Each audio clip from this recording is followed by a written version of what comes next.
Hello everyone. आज के इस वीडियोस में हम जानेंगे निमोनिया के बारे में। निमोनिया आपका क्या है, व्हाट इज निमोनिया, इसका क्लिनिकल क्लासिफिकेशन क्या है, उसके बारे में आप पर हम समझेंगे। देन हम देखेंगे इसका साइन एंड सिम्टम क्या होते हैं आपको जब निमोनिया आपको कॉज हो जाता है, तो और इसके कौन कौन से आपके टाइप्स हैं निमोनिया के, उसके बारे में आप पर हम देखने वाले हैं। रिस्क फैक्टर कौन कौन से जो फैक्टर हैं जिनकी वजह से आपको रिस्क हो सकता है निमोनिया होने का। पैथोफिजियोलॉजी देखेंगे, पैथोफिजियोलॉजिकली किस तरीके से निमोनिया बॉडी के अंदर कॉज होता है, बायोलॉजिकल इसका क्या रीजन होता है। फिर हम जानेंगे क्लिनिकल मैनिफेस्टेशन, इसके साइन सिम्टम के बारे में। और फाइनली मैनेजमेंट देखेंगे जिसमें आपका फार्माकोलॉजिकल आ जाएगा, नॉन फार्माकोलॉजिकल और नर्सिंग मैनेजमेंट और प्रिवेंशन के ऊपर आज इस वीडियोस में हम बात करने वाले हैं। तो चलिए वीडियो को शुरू करते हैं। आपकी निमोनिया क्या है, what is pneumonia. First one we can see what is pneumonia. Pneumonia क्या आपका एक इन्फेक्शन है दैट आपके इन्फ्लेमेट करता है आपके ईयर सैक को। एक आपका इन्फेक्शन होता है, इन्फेक्शन की वजह से आपकी स्वेलिंग हो जाती है। आपके जो ईयर सैक होता है एल्वियोलाई होता है आपके, या तो ये आपका एक साइड के लंग्स में हो सकता है या फिर आपके दोनों साइड के लंग्स में हो सकता है। और जहाँ पर भी ये होता है, जहाँ पर भी स्पेस में होता है वहाँ पर जो होता है इसका जो फिल्ड हो जाता है आपके पस से और आपके फ्लूट से। वहाँ पर क्या होता है आपका पस और फ्लूट का फिल हो जाता है। ये आपके अलग अलग टाइप के ऑर्गेनिज्म से कॉज हो सकता है, अलग अलग आपके बैक्टीरिया हो गया, वायरस हो गया, राइट, आपका फंगाई हो गया, पैरासाइट हो गया, किसी भी वजह से किसी भी रीजन की वजह से सारे आपके ऑर्गेनिज्म की वजह से आपको कॉज हो सकता है, राइट। तो निमोनिया आपका एक इन्फ्लामेशन है, एक इन्फेक्शन है आपके ईयर सैक में। आपके एक साइड के लंग्स में हो सकता है या आपके दोनों साइड के लंग्स में भी हो सकता है। जहाँ पर ये होता है वहाँ पर ये क्या करता है, पस को और फ्लूइड को एक्यूमुलेट करता है, वहाँ पर आपके पस का और फ्लूइड का फिल हो जाता है इन्फेक्शन की वजह से। ये आपके अलग अलग वेराइटी ऑफ ऑर्गेनिज्म की वजह से हो सकता है, जैसे कि आपका बैक्टीरिया हो गया, वायरस हो गया, फंगाई हो गया एंड पैरासाइट की वजह से भी आपको कॉज हो सकता है। क्लिनिकल फॉर्म ऑफ इसका क्लासिफिकेशन, इसको अलग अलग टाइप में क्लासिफाई किया है, तो उसके बारे में हम यहाँ पर देखेंगे। लोअर निमोनिया, जो लोअर निमोनिया होता है वो लार्जली ज़्यादातर आपका अफेक्ट करता है लार्ज एरिया एंड कंटिन्यूस जो एरिया होता है आपके लंग का लोब होता है उसको अफेक्ट करता है ज़्यादातर। ये कॉज होता है आपका स्ट्रेप्टोकोकस निमोनिया और bronchopneumonia. Just minute, caused by streptococcus pneumonia और bronchopneumonia। bronchopneumonia involve patches of infection. इसमें क्या होता है आपका ऐसे दाग दाग से आपके इन्फेक्शन का बन जाता है अलग अलग आपके लंग्स के रीजन में। इन बोथ लंग्स में आपको हो सकता है। और प्राइमरी जो आपका अफेक्ट करता है bronchi and surrounding alveoli, bronchi को और जो सराउंडिंग एल्वियोलाई होती है उसको ये अफेक्ट करता है। कॉमनली कॉज, ज़्यादातर ये जो कॉज होता है वो किससे होता है आपका बैक्टीरिया इंक्लूडिंग, साथ ही साथ आ जाता है आपका अलग अलग टाइप के बैक्टीरिया जैसे स्टेफाइलोकोकस और इससे ये कॉज होता है। इसकी वजह से ये जो वायरस होता है ये एक रीजन होता है इन्फेक्शन कॉज करने के लिए। ऑलराइट, फिर नेक्स्ट में यहाँ पर हम देखेंगे इंटरस्टिशियल निमोनिया। इंटरस्टिशियल जैसे नाम से क्लियर हो रहा होगा आपका इंटरनल जो स्टिशियल लेवल पर होता है that is interstitial pneumonia. Involve the interstitial space of the lungs, जो आपके लंग्स का इंटरस्टिशियल स्पेस होता है उसमें इसका इन्वॉल्वमेंट होता है। ऑफन कॉज बाय, ये भी आपका हो सकता है ऑफन ओपनली, जैसे कि आपका वायरल हो गया, राइट, इन्फ्लुएंजा हो गया, रेस्पिरेटरी सिनेटिकल वायरस हो गया, इसकी वजह से भी ये आरएसवी की वजह से भी कॉज हो सकता है। फिर हम देखेंगे टाइप्स ऑफ निमोनिया के बारे में। तो फर्स्ट आपका आ जाएगा इन्फेक्टिव निमोनिया। ऑलराइट, अभी तक क्लासिफिकेशन के बारे में बात की, देन अभी हम बात करेंगे टाइप्स के बारे में। तो इन्फेक्टिव जो होता है इन्फेक्शियस जो एजेंट है जो आपके वायरसेस है जिनकी वजह से हो सकता है, सच जैसा आपका बैक्टीरिया हो गया, वायरस हो गया, फंगाई हो गया और पैरासाइट हो गया, इनकी वजह से आपको हो सकता है। ओके, और फिर नेक्स्ट आता है आपका कम्युनिटी एक्वायर्ड निमोनिया। जैसे नाम से क्लियर हो रहा है कम्युनिटी है ना, सोसाइटी, कम्युनिटी एक्वायर्ड निमोनिया। अब आपको किसी में जैसे कम्युनिटी में इन्फेक्टेड हुआ है, राइट, तो उस पर्सन की वजह से हमको ट्रांसफर हो गया, जैसे कोई हॉस्पिटलाइज है या कोई फिर आपका एक पब्लिक प्लेस पर रहते हैं जहाँ पर किसी को निमोनिया है, तो ये आपका बैक्टीरिया वायरस का ट्रांसमिट होने की वजह से आपको इन्फेक्शन, क्रॉस इन्फेक्शन की वजह से भी कॉज हो जाता है। फिर अगला आता है आपका acquired outside health care setting ना। ये कहाँ पर आपका एक्वायर्ड जो आउटसाइड ऑफ हेल्थ केयर जो सेटिंग होती है, वहां पर आप जा रहे हैं पेशेंट के कांटेक्ट में आ रहे हैं, उस रीजन की वजह से भी आपको हो जाता है। ऑफन कॉज बाय, किससे ये ज्यादातर आपका कॉज होता है कॉमनली, स्ट्रेप्टोकोकस निमोनिया की वजह से हो सकता है, हीमोफिलस की वजह से हो सकता है, इन्फ्लुएंजा और atypical bacteria like mycoplasma pneumonia की वजह से भी आपको हो सकता है। Hospital acquired pneumonia HEP, hospitalize जो पेशेंट रहते हैं, तो आप वैसे तो नॉर्मल पेशेंट गए या पेशेंट के रिलेटिव गए है ना, तो इन्फेक्शन की वजह से प्रॉपर आपका हाइजीन मेंटेन नहीं करने की वजह से, सेप्टिक टेक्निक यूज नहीं करने की वजह से है ना, सक्शनिंग वगैरह करने की वजह से भी पर्सन को आपको निमोनिया हो जाता है। जो पर्सन आपका निमोनिया का के कंप्लेंट से आपका एडमिट नहीं हुआ था हॉस्पिटल में, स्पेशली आईसीयू में, पर उसको भी समटाइम्स निमोनिया होने के चांस रहते हो जाता है, तो that is called hospital acquired pneumonia. Acquired during hospital stay for another illness और प्रोसीजर, ये आपका कब हो सकता है, एक्वायर्ड ड्यूरिंग जब आप हॉस्पिटल में स्टे कर रहे हो, आप हॉस्पिटल में हो है ना, उस पेशेंट को हो सकता है, या अनदर इलनेस की वजह से या कोई प्रोसीजर की वजह से भी आपको हो सकता है, जैसे कि मैंने अभी बताया सक्शनिंग की वजह से भी आपको हो सकता है, यदि आप प्रॉपर तरीके से मेंटेन नहीं करते एसेप्टिक टेक्निक, तो आपको हो सकता है। Frequent cause by gram negative bacteria and staphylococcus, जो ज़्यादातर कॉज होता है बार बार जो होता है वो आपको ग्राम नेगेटिव बैक्टीरिया की वजह से होता है, और स्टेफाइलोकोकस की वजह से, ये कॉमन जो बैक्टीरिया है इनकी वजह से होता है। ओके ओके, सो हेल्थ केयर एसोसिएटेड निमोनिया, इसके बारे में मैंने बताया ही है। फिर अगला आता है आपका फंगल निमोनिया। अब ये फंगल, जैसे कि भाई ये फंगस की वजह से आपको कॉज होता है, फंगाई की वजह से आपको होता है, cause by fungi such as histoplasma, fungi की वजह से होता है, जैसे कि आपका हिस्टोप्लाज्मा हो गया, और कोकीडायोआइट्स है ना, कोकीडायोआइट्स की वजह से हो सकता है, एस्परगिलस की वजह से हो सकता है। इनके नाम एक तो बड़े अजीब अजीब से रहते हैं ना। एस्पिरेशन निमोनिया अलग, एस्पिरेट करने की वजह से पेशेंट ने जो आपका गैस्ट्रिक कंटेंट है, कफ है ना, वॉमिटिंग वगैरह, यदि पेशेंट आपका अनकॉन्शियस और उस कंटेंट को क्या किया, आपको एस्पिरेट कर लिया और वो आपके लंग्स में पहुंच गया, तो इसकी वजह से भी आपको निमोनिया हो सकता है, राइट।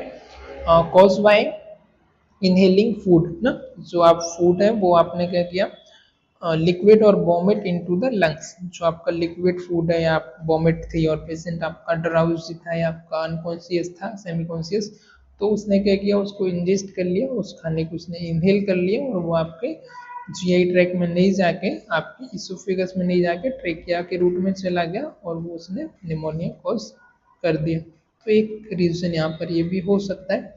फिर हम बात करेंगे टिपिकल निमोनिया के बारे में। अब ये ज़्यादातर किससे कॉज होता है, एटिपिकल बैक्टीरिया से होता है, जैसे माइकोप्लाज्मा हो गया, निमोनिया हो गया, क्लाइमेटिया हो गया, क्लाइमेडोफिला हो गया ना, और लेजिनोनेलिया और न्यूमोफिला, तो ये सारे इसके अलग अलग हो सकते हैं, रीजन की वजह से। टाइप हो गया fungal, non fungal, right.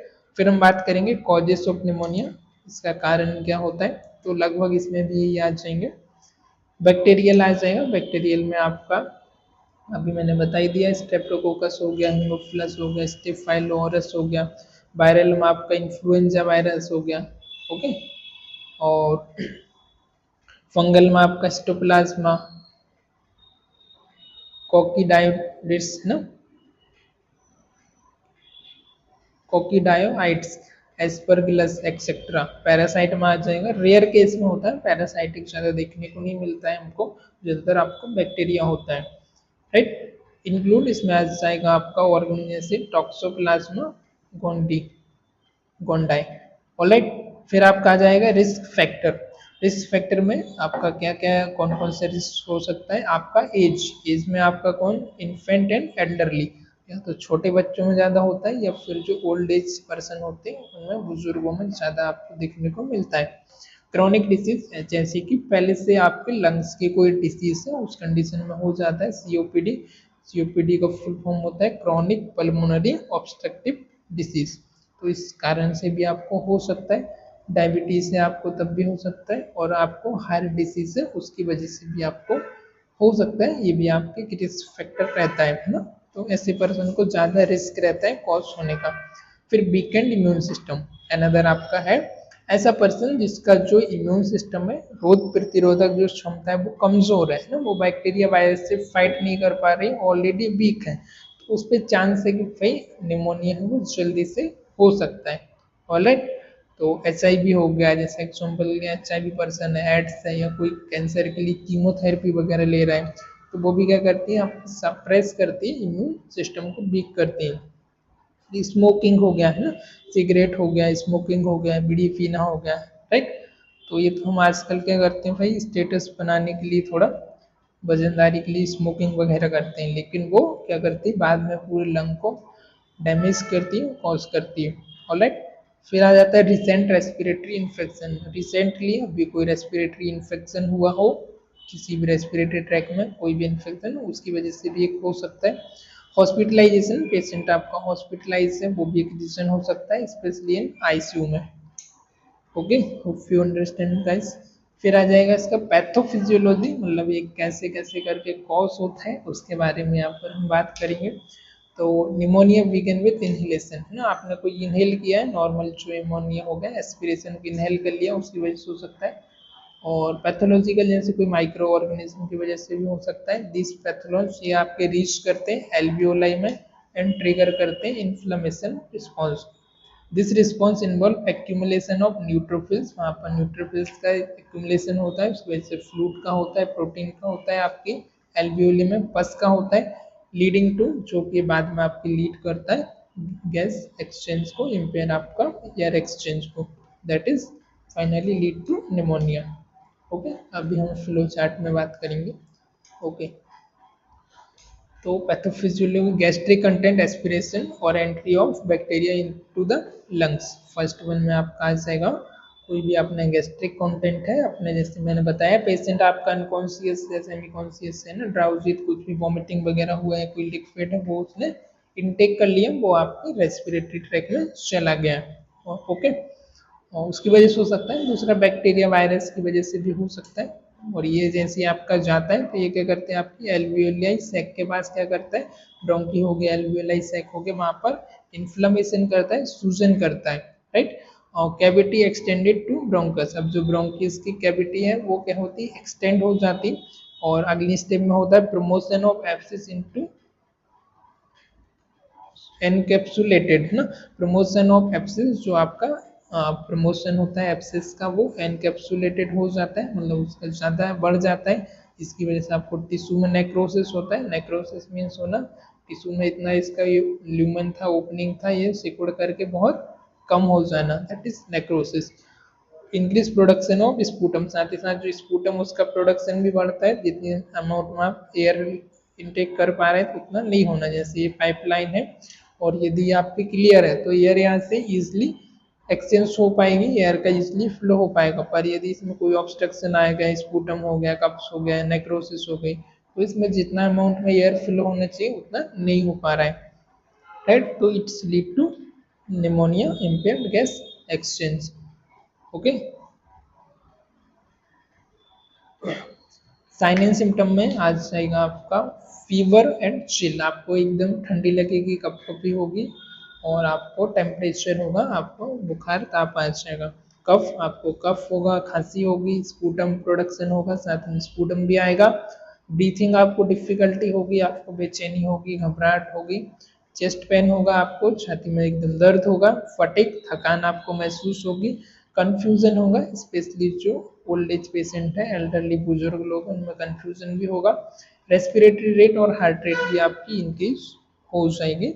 Okay, तो जो मेन इसका सिम्टम है आपका कफ होना, चेस्ट पेन होना, शॉर्टनेस ऑफ ब्रीथ होना, फटिग होना, ब्रीथिंग डिफिकल्टी होना, कन्फ्यूजन होना, स्पेशली यदि ओल्डरली एज पेशेंट है तब, राइट।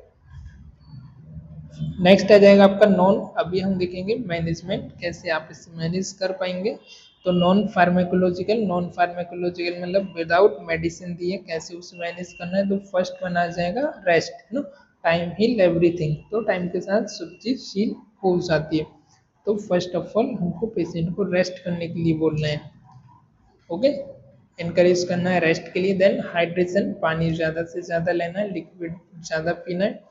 और ह्यूमिडिफाइड एयर, जो भी एयर ले रहे हैं वो आपकी ह्यूमिडिफाइड हो, आपकी मॉइस्चराइज एयर हो, फिल्टर्ड एयर हो। ब्रीथिंग एक्सरसाइज के बारे में पेशेंट को आपको एनकरेज करना है ब्रीथिंग एक्सरसाइज करने के लिए, ओके। और चेस्ट फिजियोथेरेपी भी करा सकते हैं कुछ केसेस में। तो ये हो गया नॉन फार्माकोलॉजिकल मैनेजमेंट। अवॉइड करना है आपका स्मोकिंग हो गया, है ना, और तम्बाकू स्विमिंग हो गया है ना, हैवी एक्सरसाइज हो गया, ये सारी चीज़ें आपको अवॉइड करना है। फिर फार्माकोलॉजिकल में आ जाएगा, फार्माकोलॉजिकल सबसे फर्स्ट आ जाएगा antibiotic for bacterial pneumonia. Bacterial pneumonia है तो आप एंटीबायोटिक दे सकते हो।